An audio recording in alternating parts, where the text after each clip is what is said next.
And if you're in analytics, like earlier on, there's a chance that you were timed out, even though it may not look like it. So when you try to do something, you'll kind of notice it's not responsive. Put all the instances on a Word doc if you want, if people need it, or does everybody have their instance already? Guess you don't have it. Okay.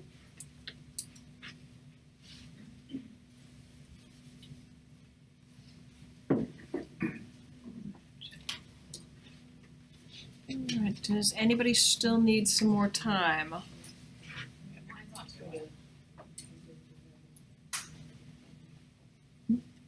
Mine's not going, I don't know, I think I might have the wrong number, address. Make sure it starts with HTTPS. And then Yeah, there was a, you probably tab over to our words, some kind of a document that we had up. Might be behind that screen or something. yeah, I've done this before. I've never Forgetting done the S. HTTPS, I just always There started it with. is. I know, and then sometimes that happens and that doesn't work. Gotcha, thank you.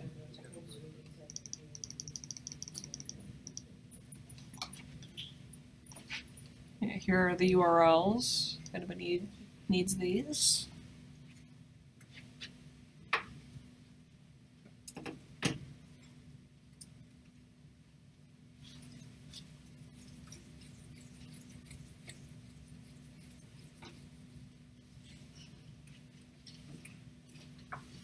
All right. Everybody set? All right.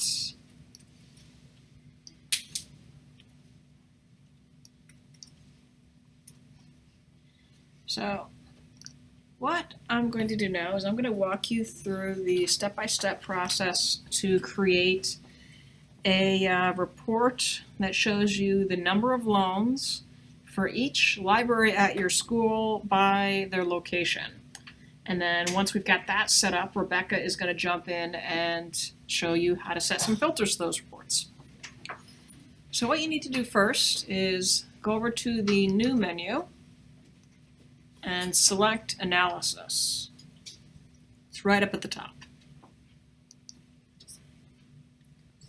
And once you've done that, you're going to select the subject area, and right now we're going to use fulfillment, which is Alma's term for circulation and other related aspects of library work. So once you select fulfillment, you're going to get to the page where we can start building our report. So we're going to want to start with the library name. And that is located in this item location folder. A little further down, you may have to scroll a bit on this subject area sidebar.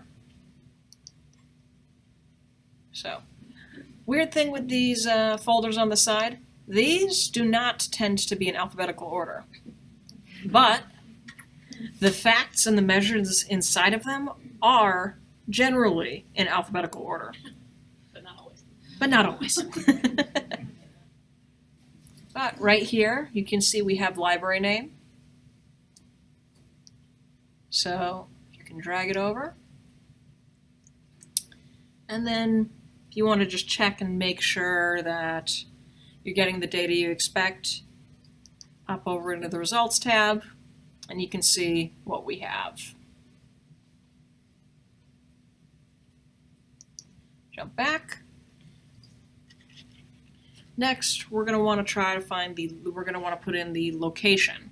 And in this case, that fact is also going to be in the item location folder, just a little bit further down the library name. So again, just click, drag it over, hop over to the Results tab, just make sure all our information is what we're expecting.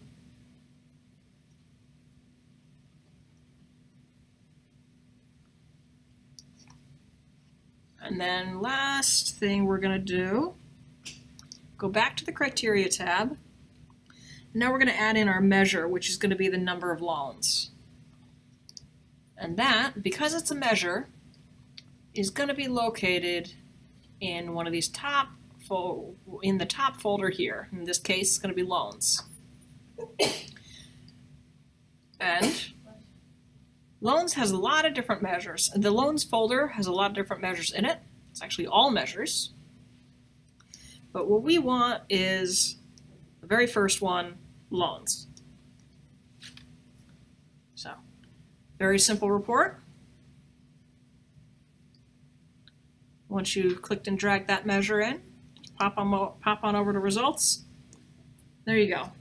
You have your simple report that shows how many loans, how many books have been loaned out, or no, how many loans per location also by library. Can I interject with a question? I apologize if you don't know this, but it came up when we were just talking in the break.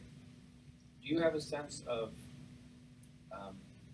like pre-migration, post-migration, like is this all historical loans for forever? No, this is not. I think loan data did not migrate over fully from Voyager.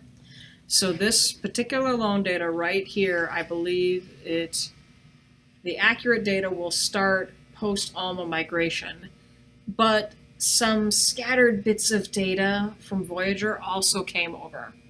So this data here, where you may expect it to be all of our historical data, is not quite correct. It has all of our historical data post-ALMA migration and scattered bits of historical data pre-ALMA migration. So like that first one is 2 loans basically in the past year. Not necessarily. It could be 2 loans within the past year. It could be 2 out of 500 loans from before ALMA migration. And the only way to tell for sure is to set date parameters. Okay. So if you added a date somewhere in there, that would give you a better indication of what it was. Right. Actually, add fiscal year, because I'll be adding that anyway. Sure. So, now for that, we'll go under loan date.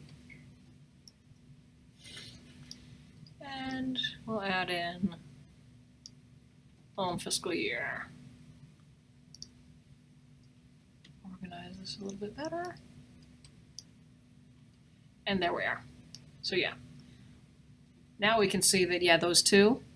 One was from 2017, one was from 2018. Let's see, the earliest fiscal year that we have is 1995. But it's not the complete. But it's not the complete. I am pretty sure that it is not the complete because I don't think that in 2004 only 159 books were loaned out from the main collection at Trinity. I think the number's probably a little bit higher than that. So maybe just there's a caveat for anything prior to migration, don't count on the numbers being there. Right. Is it possible that the numbers of ones that are currently still out, the historical ones? It's quite possible. I hadn't thought of that. Be good to check. Yes. Does it know fiscal years July 1, June 30? Sorry? Does it know fiscal years July 1, June 30? Yes, it does. It does? Yes. I think though, so if you scroll down, you notice how the top ones just have a year date and then it starts with FY? I think the earlier data, it's calendar year and fiscal year starts there. It's hard when you migrate systems, it's really hard to get all that data. That's the one reason it's like I don't use fiscal year very much for the subpapers because I rather use the date between. It's like Certainly for any fiscal year since you migrated,